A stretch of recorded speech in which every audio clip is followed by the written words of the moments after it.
I think that the human individual awakes to meaning in many ways, but essentially we wake to meaning when we find relationships that we can dedicate our own freedoms to.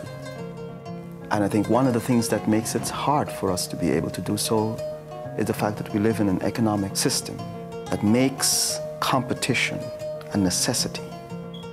That our currency system says in order for this currency to be valuable, it has to be scarce. So scarcity is part of our economic worldview. Means that people are forced to compete and produce self-interest.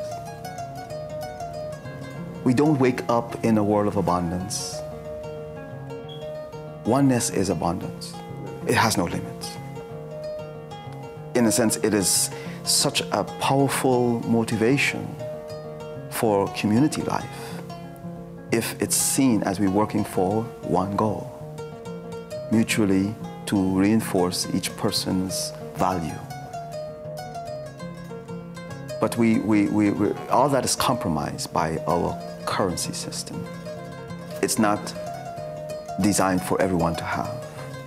And it's designed for someone who can work out a better plan to be more efficient at eliminating others from the game, to be a monopoly, and to actually have greater control over the resources.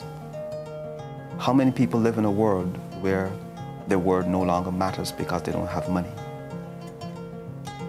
They can't participate, whether it's in a democracy, or they can't participate whether it's in any other form of economic process because they lack the basic means of participation. Now the thing is that a small portion of the world is claiming the rights to what the majority of the world produces every day. Because of some, even what we call now intellectual property, or even to some degree, ownership of history. Because for me, white people owned my ancestors. And they produce something that are still benefiting a group of people exclusively, while the descendants of that group have nothing. Now, I'm not saying we require to have economic compensation. I think we require to have the right to produce. That's all I'm saying. We have the right to produce.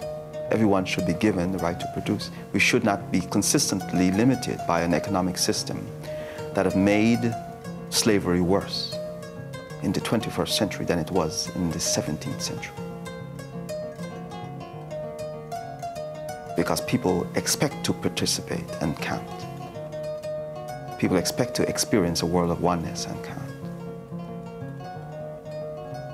Because every system tells them they're free.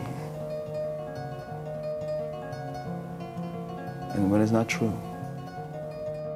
Well, you know, it's either that the system decides to redistribute this wealth in an equitable way by building and investing in human development, because I think this is the most appropriate process for our current world economics, human development. We're a disposable culture, and as a result of that, we are challenged to give resources to where it needs to go. Real healthy social, cultural, and human development. The economic process is meeting a certain threshold now, in that people are waking to the fact that they can create other alternative agreements to our current monetary system. And if these agreements are made, I think the system itself could collapse because it doesn't have the participation of probably, well, a lot of people. A large percentage of the world could decide to do something different out of a collective inspiration. We can't underestimate the human potential when it comes to this power of awakening.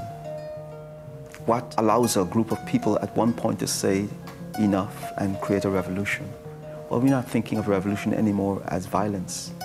We're thinking revolution as a power of agreement, that a group of people can one day say, this is what we prefer to have.